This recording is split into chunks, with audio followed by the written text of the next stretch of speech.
Hey, it's Miss Wolf here in the art room again. We're starting a new project today. For this project, we're going to be creating an underwater scene where it looks like we are at the bottom of the ocean. So our point of view, the way we see the picture, is like we're down at the bottom, sitting down or floating around at the bottom of the sea or an ocean, and we're looking up. Have you ever laid at the bottom of a pool? I've never been at the bottom of the ocean, so I don't know if this is what it would look like, but I've seen photographs like the one on the TV here that people have taken, excuse me, people have taken from the bottom of the ocean. And it looked a lot like it did when I was sitting at the bottom of a pool and I looked up, opened my eyes in the water, and looked up from underneath the water. It was very bright and light where the sun was shining at the top of the water. So it was lighter closer up to the top of the water, not down at the bottom where I was in the pool. And that's how it is apparently in the ocean, in the sea. So it's like we're down at the bottom and we're looking up, and it's getting lighter and lighter and lighter and lighter as it gets closer to where the light is. It's sort of like a sphere that we shaded with planets and bubbles in your last art project, but instead of popping out, this is going back. It's going up.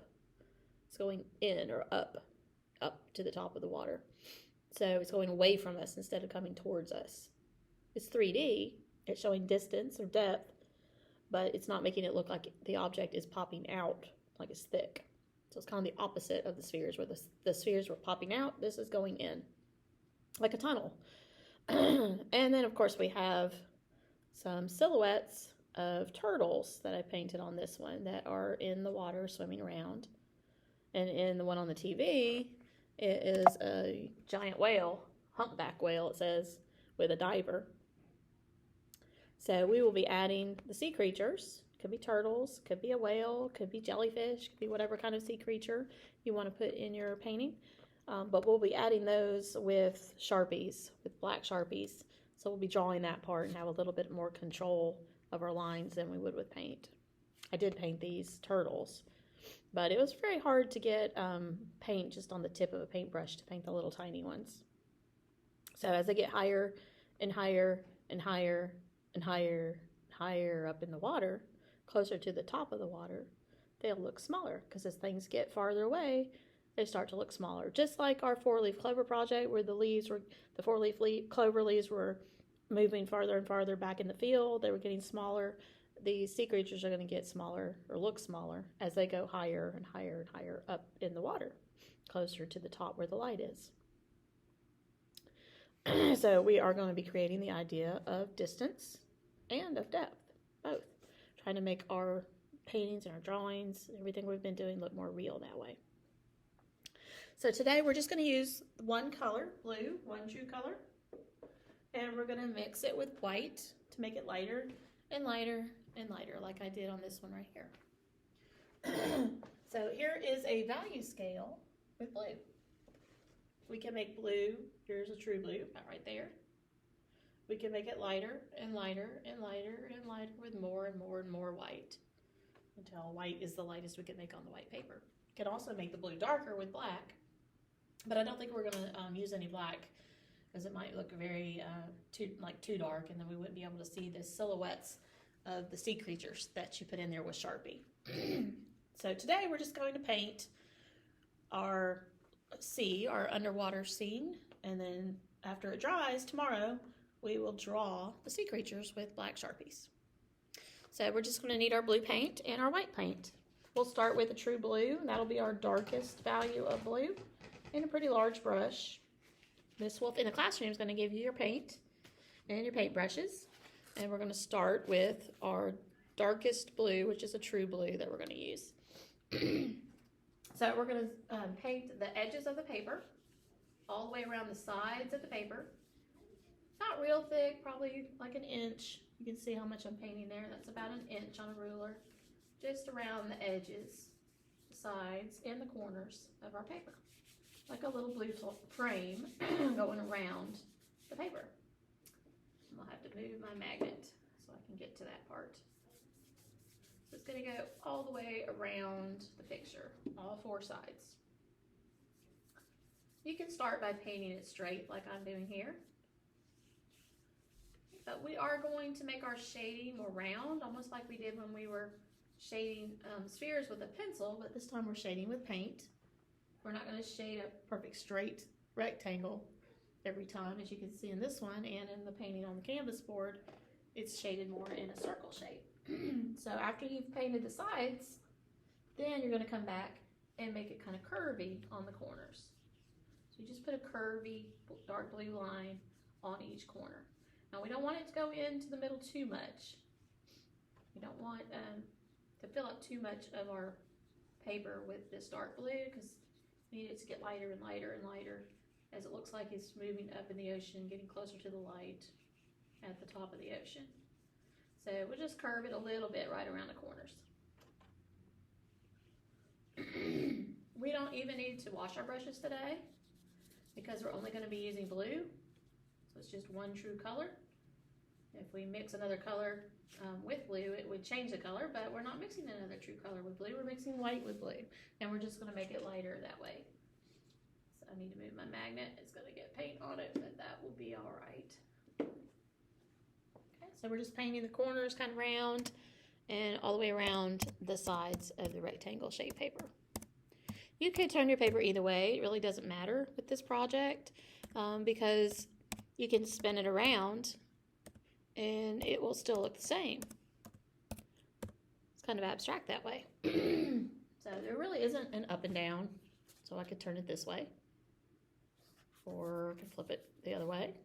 You can turn it any which way, and it'll still look like you're looking up at the sea creatures that are swimming around, getting closer up to the light at the top of the water. So we're going to start adding white to our blue after you finish the dark blue all around the edges. Notice there's no dark blue in the middle.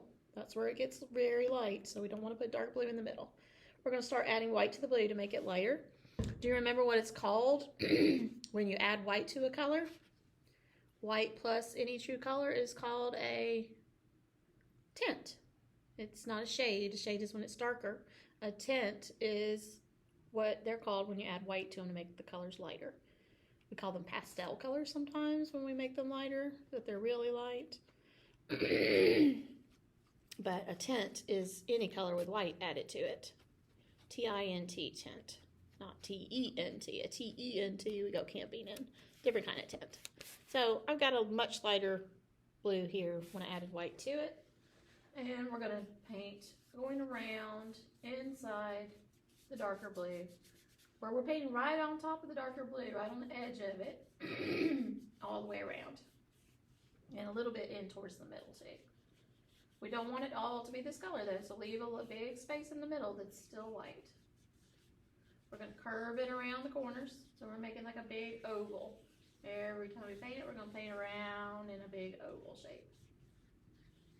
And you can blend it together, mix it together with the darker blue right on the line between them. And it will make a whole nother tint of blue. A whole different one than the one on the plate, because it's mixing in with a darker blue, making it a little bit darker between them. We do need to blend it so it will look like it's gradually changing like it does in nature, because the ocean, the water, is a very natural thing. Okay, then we're going to add more white and make the blue even lighter. It's going to get lighter and lighter and lighter and lighter as it goes closer to the middle of the picture, and also as water gets closer to the light. So here's my lighter blue. You can mix yours, and then we're going to paint going around inside of the blue that we painted last time.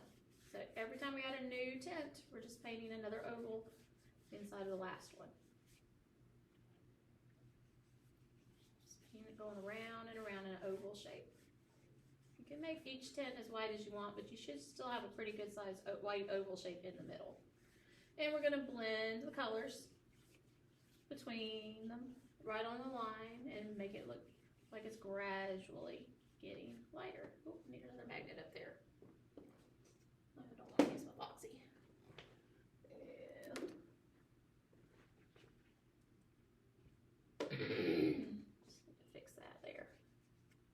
It a little bit. So I'm blending the lighter blue in with the darker blue that was before it, right on the line. And that will make it look more natural and more gradual, so it doesn't look like there's just rings of different values. Like there are stripes of different values of blue there. They didn't try to blend those, but we are trying to blend between them on our ocean picture. So it just looks like water, and it doesn't look like a value scale with ovals.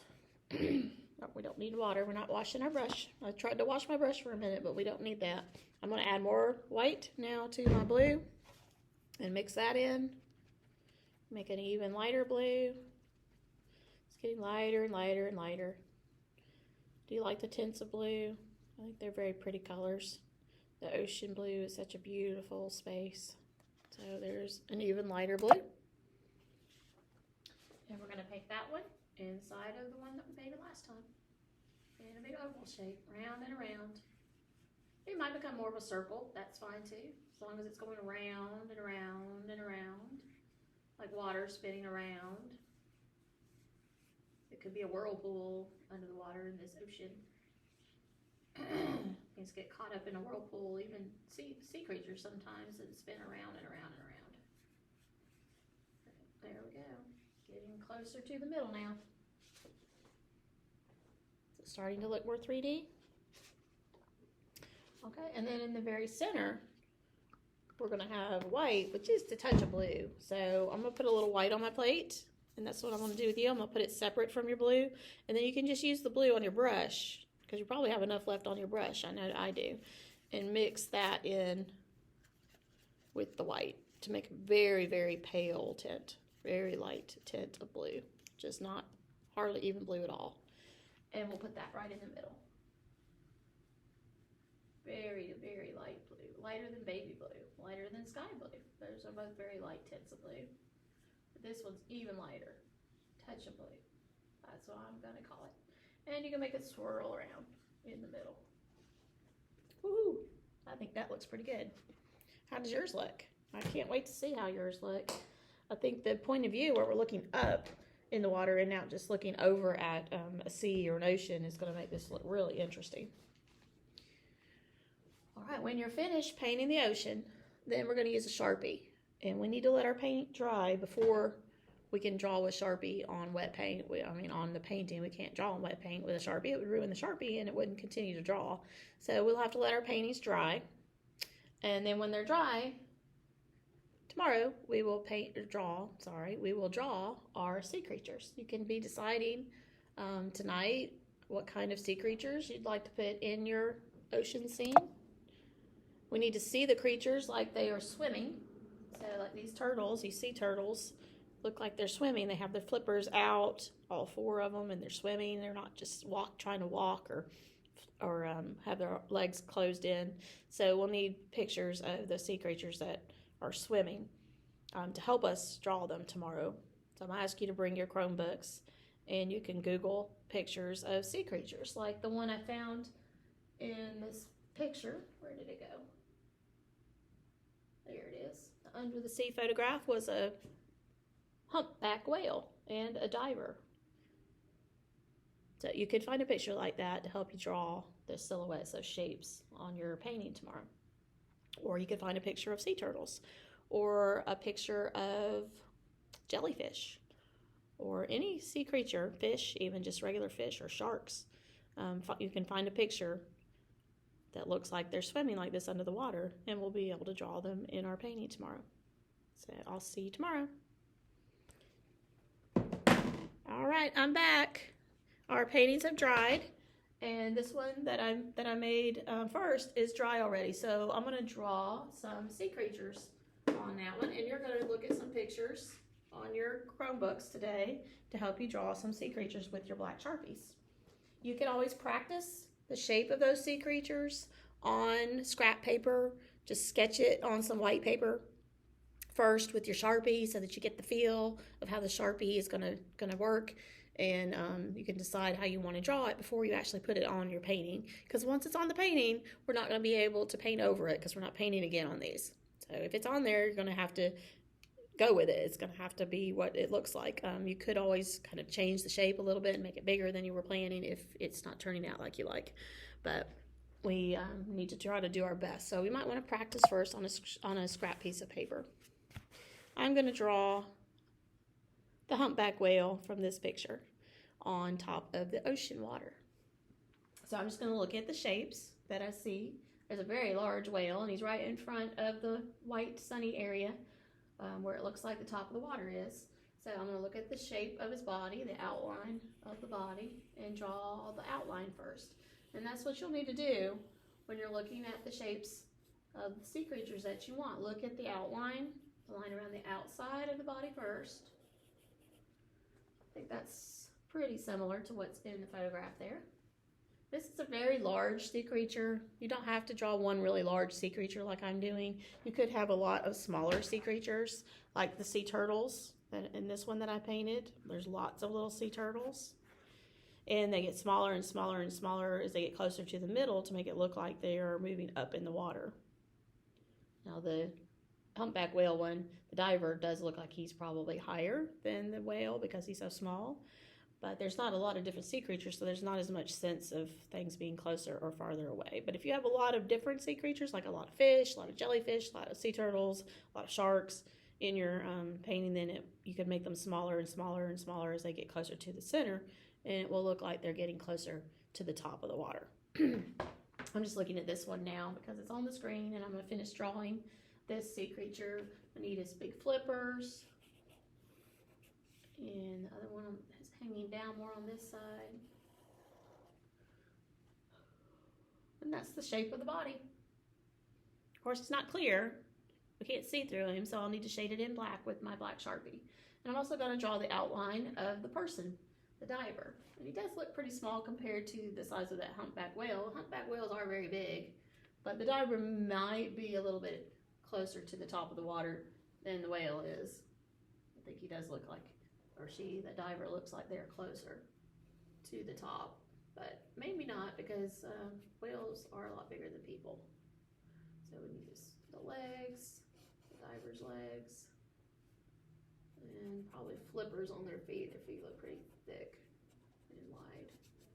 And I'll need to fill in the inside of the body with the black Sharpie.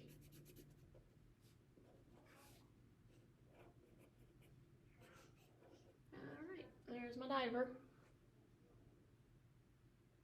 And I need to fill in the shape of the sea creature with the Sharpie as well. And when I was filling in the diver, I realized that it's not coloring very well on the paint. So if you have some larger sea creatures, we may need to use black paint to fill in the inside. But we'll still draw the outline with a Sharpie so that we can get the shape of the sea creature in there with something that's a little easier to control than a paintbrush is.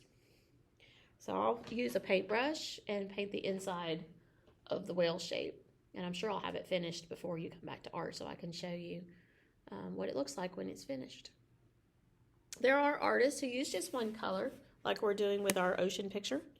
It's a monochromatic color scheme. So there's just one color. Mono means one. Chroma is color. It's monochromatic because it is one color with light tints of it. And we could make it darker with black. There's a really dark blue around the edges on this photograph. That would be a good dark shade of blue if we added black to it.